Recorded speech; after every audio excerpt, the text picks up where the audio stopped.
নমস্কার, এরুচর্চায় সকলকে স্বাগত। এই মুহূর্তে এসএসকেএমএসকে শিক্ষক সংগঠন এবং শিক্ষকরা কিন্তু একটি সংকটের মুখোমুখি দাঁড়িয়ে। কারণ দীর্ঘ আন্দোলন চলছিল যে এসএসকেএমএসকে শিক্ষা দপ্তরে আনতে হবে। শিক্ষা দপ্তরে আনার কিন্তু প্রক্রিয়াটি শুরু হয়েছে, কিন্তু সেই প্রক্রিয়াটি সমাপ্ত হবে কবে সেটি কিন্তু এখনও জানা যাচ্ছে না।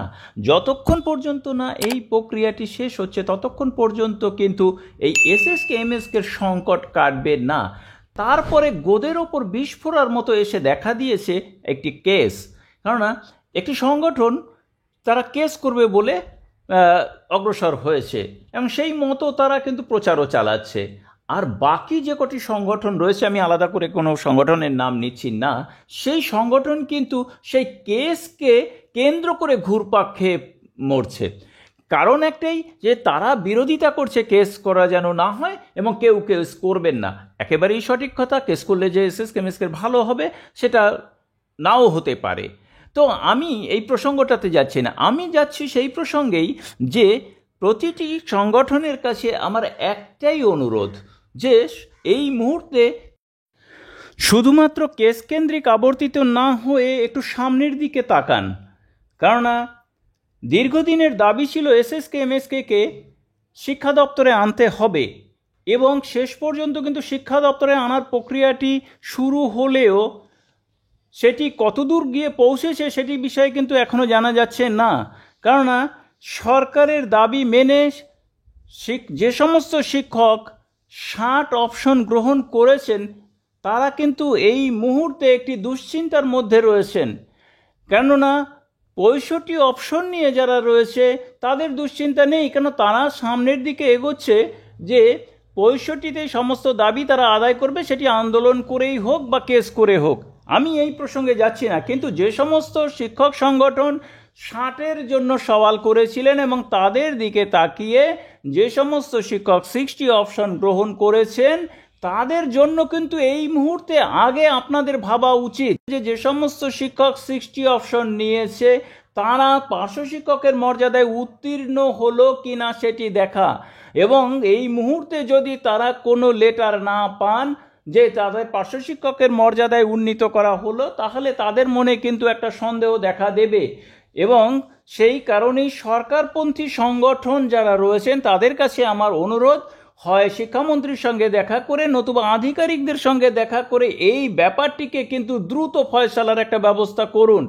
কেননা যদি এমএইচআরডির নিয়ম মেনে পার্শ্ব শিক্ষকদের জন্য কোনো ঘোষণা হয় এবং তার মধ্যে যদি এসএসকেএমএসকে যে সমস্ত শিক্ষক আশা করে পার্শ্ব শিক্ষকের মর্যাদায় উত্তীর্ণ হবেন বলেই 60 অপশন গ্রহণ করেছেন, তাদের যদি শিক্ষা দপ্তরের প্রজেক্ট অফিস থেকে স্বীকৃতিপত্র না আসে তাহলে হয়তো তারা সমস্যায় পড়তে পারেন।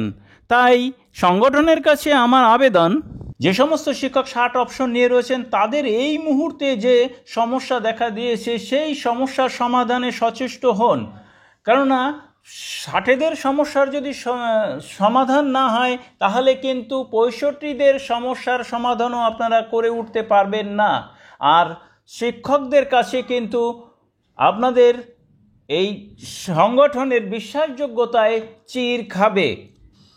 আর যদি মনে করেন যে না 60-65 উভয়ের জন্যই আন্দোলন জারি রাখবেন তাহলে 65-দের কি উন্নতি হবে সেটা জানা নেই, কিন্তু 60-দের হয়তো ক্ষতি হয়ে যেতে পারে। তাই মাননীয় শিক্ষামন্ত্রীর কাছে অবশ্যই এই নিয়ে আবেদন করা উচিত বা যে কোনোভাবে যোগাযোগ করা উচিত যে সরকারের দাবি মেনে যে সমস্ত শিক্ষক 60 অপশন নিয়েছে তাদের জন্য আপনি আগে সমস্ত ব্যবস্থা করুন, তারপরে যারা 65 নিয়ে রয়েছে তাদের জন্য কিন্তু ভাবতে সময় পাবেন।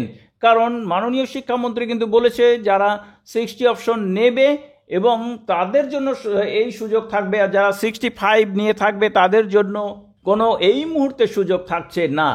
তো সেই সুযোগটিকে আদায় করার জন্য পরবর্তীকালে অবশ্যই আন্দোলনে যাওয়া যেতে পারে। 60-দের জন্য কিন্তু এই মুহূর্তে আন্দোলনে যাওয়ার কোনো পথ নেই।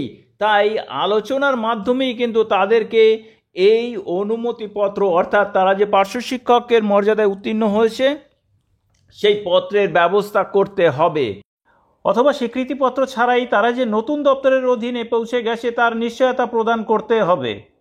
যতক্ষণ পর্যন্ত না ব্যবস্থা হচ্ছে ততক্ষণ পর্যন্ত কিন্তু যারা 60 অপশন নিয়েছে তারা একটি দুশ্চিন্তার মধ্যে থাকবে এবং সংগঠন এবং সরকার উভয়ের প্রতিই কিন্তু একটি অবিশ্বাস বা বিশ্বাসহীনতা দেখা দেবে তাদের মধ্যে। তাই আমি শেষ করার আগে আবার অনুরোধ করব যে শুধুমাত্র কেস কেন্দ্রিক এই মুহূর্তে নয়, এই মুহূর্তে সবচাইতে বড় সমস্যা হচ্ছে 60 অপশন যারা নিয়েছে এসএসকেএমএসকে তাদেরকে পার্শ্ব শিক্ষকের মর্যাদায় উত্তীর্ণ হলো কি না সেই ব্যাপারটাকে নিশ্চিত করা। আমার এই প্রস্তাব আপনারা কতটুকু গ্রহণ করবেন তা আপনাদের ওপরে নির্ভর করবে। তবুও আমি অনুরোধ করব আমার ভিউয়ারদের কাছে আপনারা আমার এই প্রস্তাব কতটা গ্রহণযোগ্য বা গ্রহণযোগ্য নয় সেটা কমেন্ট বক্সে কমেন্ট করে জানাবেন। সকলকে ধন্যবাদ জানিয়ে শেষ করছি। ভালো থাকবেন, সুস্থ থাকবেন।